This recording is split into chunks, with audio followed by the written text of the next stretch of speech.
뭐냐면은 하자가 없는 집은 없어요. 다 있습니다. 그럼 내가 해야 될 건 뭐냐? 건설사가 우리 집을 더 많이 신경 써서 잘 하게끔 만드는 거. 이게 저희의 목표잖아요. 안녕하세요, 야송입니다. 오늘은 입주자 사전 점검에 대해서 얘기를 해볼게요. 줄여서 입사점이라고 하는데, 이게 뭐냐면 입주민들이 입주하기 전에 미리 집을 들어가서 이건 하자다 싶은 리스트를 작성해서 접수처에 제출하는 걸 얘기하는 거예요. 규모에 따라 다르겠지만 보통은 3일에서 5일 정도 진행을 할 거고요. 미리 시간 예약을 하고 방문을 하게 됩니다. 아무래도 토, 일, 주말에 좀 많이 몰리기 때문에 좀 여유롭게 보시려면 평일에 가는 것이 좋습니다. 집 안으로 들어갈 때는 혼자 가는 게 아니라 이제 안내하시는 분이 집 앞까지 데려가 줘서 카드로 문을 열어드려요. 저희가 아파트를 다 짓고 나면은 이제 시스템이 들어옵니다. 그러면 그 팀이 전체적으로 진행을 하는 거예요. 평상시에도 그분들이 다 하자 관리를 하고요. 그러면 이제 시공사 직원들은 사실 할 일이 별로 없죠. 그럼 그때부터 한 사람씩 좀 빠지기 시작합니다. 자, 오늘 얘기 순서는 하자란 무엇인가, 입사점 때 가지고 가야 할 것, 점검 포인트, 뭐 체크를 많이 하면 좋은가, 이렇게 진행을 해볼게요. 첫 번째, 하자란 무엇인가. 이게 사전적 정의를 보면 정상적인 상태를 충족하지 못하는 흠이나 결함을 얘기한다고 합니다. 근데 이게 좀 애매한 것 같아요. 정상적이지 못하다. 예를 들어서 물이 안 나오거나 전기가 안 들어오거나 이런 건 당연히 하자겠죠. 기능적으로 문제가 있으니까. 그런데 아트홀 돌무늬가 별로 마음에 안 들어요. 이런 거는 하자라고 할 수 있을까요? 답은 하자일 수도 있다 입니다. 왜냐면 시공을 하는 사람들도 심리적인 요인을 보기 때문이에요. 처음에 이제 모델하우스를 만들고 그거랑 똑같이 만들려고 하지만 당연히 다르겠죠. 예를 들어서 같은 타일, 그러니까 같은 코드의 타일이라고 하더라도 생산 당시에 뭐 습도나 온도에 따라서 색이 약간씩 다를 수가 있어요. 그래서 같은 코드 타일을 가져왔는데 옆에 놓고 보니까 색깔이 다르다, 이런 경우가 있습니다. 뻔히 눈에 보이는데 몰라, 난 같은 코드를 썼어, 이러면서 작업을 하는 사람은 없을 거예요. 저희도 이왕 하는 거 당연히 이쁘게 만들려고 하고요. 그래서 입주자가 여기 타일이 여기가 좀 색깔이 좀 이상한데 이거 좀 교체를 해주시면 안 될까요? 이러면 뭐 저희도 좀 그런 것 같네요, 이건 교체를 해드리겠습니다, 이런 식으로 나올 수 있죠.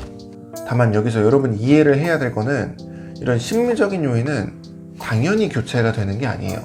보통은 얘기를 하면 이거는 하자가 아닙니다 라고 얘기하는 게 더 많을 거예요.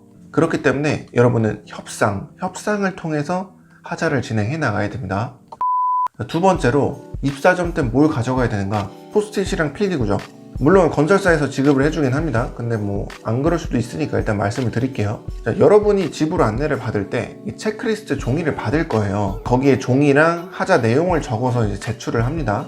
그러면 이제 보수 담당자들은 그 서류를 바탕으로 그 세대를 찾아가서 수리를 진행을 해요. 그런데 사진이 오가는 게 아니기 때문에 이게 어디라 그랬는데 대체 어딜 얘기하는 건지 이럴 수가 있어요. 실제로 뭐 작업자가 저한테 연락이 와서 어딘지 못 찾겠다, 그래서 저도 올라가서 봤는데 못 찾았던 경우도 있습니다. 가장 좋은 건 포스트잇에 내용을 적어서 그 위치에다가 딱 붙여 놓는 거죠. 작업자들도 바로바로 찾아서 수정을 할 수가 있고, 그리고 여러분 그 포스트잇을 붙이고 나서도 항상 그 위치에 사진을 찍어주세요. 작업자가 끝나고 나면은 그냥 포스트잇을 떼버리는 경우도 있고, 그리고 여러분도 입사점이 끝나고 나서 실제로 입주를 할 때까지 시간이 꽤 길어요. 그럼 리스트만 보고 기억을 다 할 수 없을 수도 있습니다. 그렇기 때문에 미리 사진을 찍어 놔서 자료를 만들어 주세요. 또 이제 건설사에 뭔가 시스템에 오류가 생길 수도 있어요. 제 경우는 이 리스트를 컴퓨터로 옮기는 과정에서 한 세대가 아예 누락된 적이 있었어요. 이건 뭐 원본을 가지고 있었기 때문에 사과드리고 바로 그거를 작업을 하긴 했지만, 재수가 없다면 이거 원본도 사라지고 컴퓨터 파일도 없고 그것 때문에 다시 재점검을 해야 되는 경우가 생길 수도 있겠구나 라고 생각이 들더라고요. 아무튼 저는 만약에 제가 집을 산다면 혹시 모르니까 일일이 다 사진을 찍어두고 엑셀 파일로 가지고 있을 거예요. 자, 세 번째, 점검 포인트. 여러분이 전체적으로 봐야 될 거는 이 파손 상태, 코킹 상태, 긁힘 상태, 작동 상태, 수직 수평, 화장실 구배, 뭐 이렇게 보시면 됩니다. 처음에 딱 들어가자마자 하자가 어딨나 이렇게 하면서 세세한 걸만 보시다 보면은 전체적인 걸 못 볼 수가 있어요. 그러니까 우선 카탈로그를 보시면서 방을 쭉 둘러보시고 현관, 방, 거실, 주방, 욕실 이런 순서대로 천천히 방을 보시면 됩니다. 우선 현관에서는 현관 문을 보시면 가스켓이라고 이 문 테두리에 이 내외부의 공기 흐름을 차단하는 게 있어요. 고무인데 이게 너무 두꺼우면 문이 잘 안 닫힙니다. 그러니까 직접 문 여닫이는 해보시고요. 또 도어록도 잘 작동하시는지 보시고 또 문에 긁힘이 있는지 이런 것도 확인을 해서 포스트잇 붙이시고요. 뭐 신발장 문도 다 열어보세요.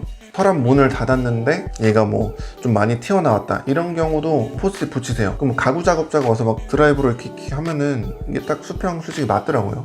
그리고 현관 타일을 보셔야 되는데 보통 현관 타일은 이제 어두운 계열을 많이 써요. 그렇기 때문에 잘 안 보이니까 밝은 상태에서, 그리고 현관 디딤석이라고 현관 바닥이랑 거실로 들어가는 돌판 있잖아요.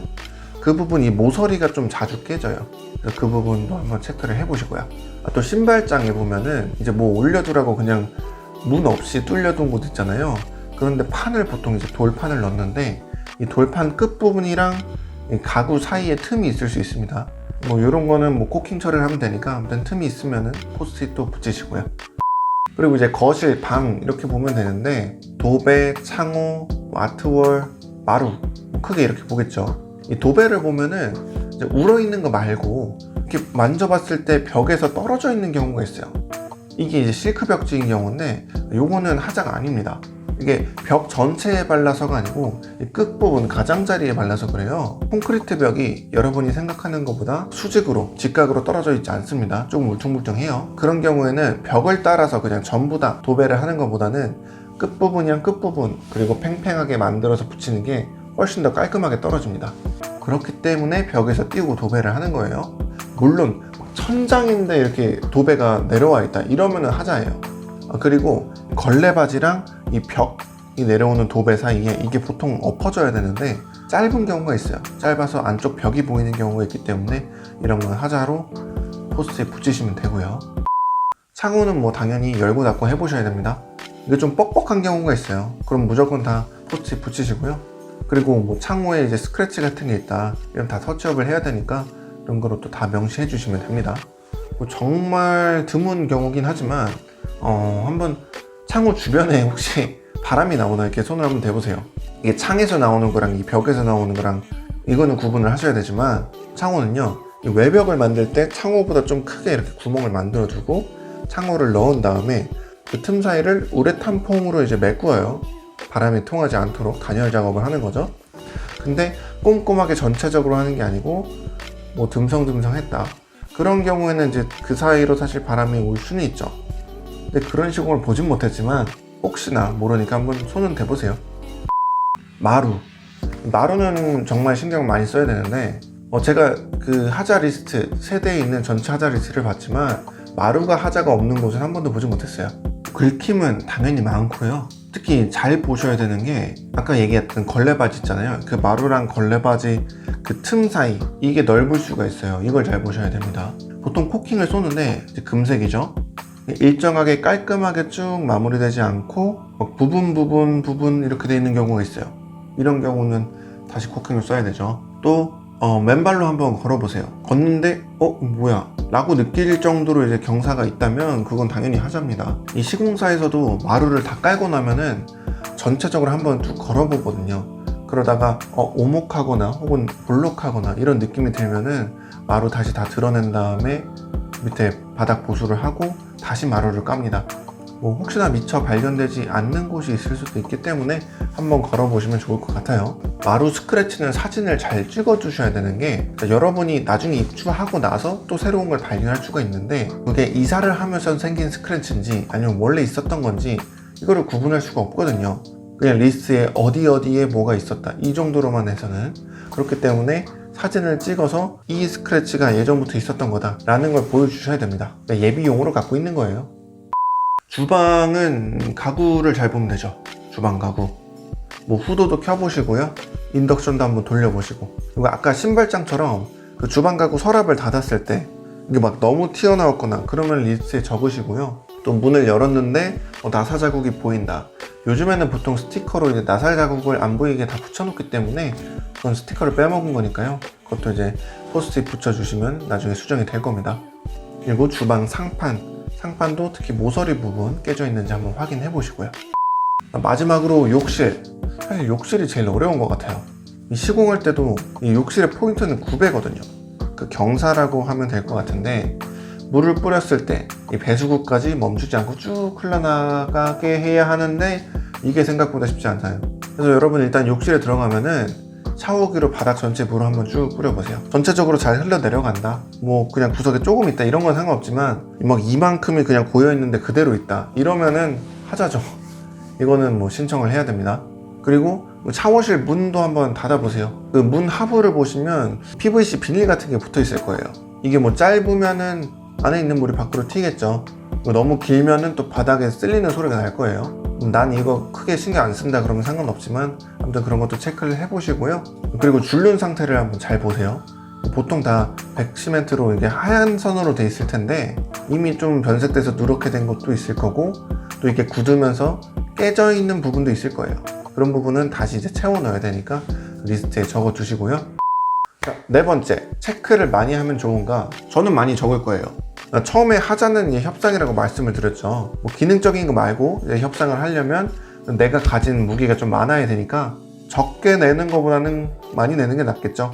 당연히 이제 이게 전부 다 해결될 거다 라고 생각하지는 않고 좀 적을 거예요. 저는 그냥 전체 리스트 중에서 이거랑 이거랑 이거는 진짜 꼭 해주세요 라는 식으로 좀 강조하기 위해서 나머지는 버리는 카드. 그리고 이게 집에 만약에 심각한 하자가 있다 이러면은 사실 화는 나겠지만 이걸 잘 써먹을 수도 있습니다. 뭐냐면은 하자가 없는 집은 없어요. 다 있습니다. 그럼 내가 해야 될 건 뭐냐?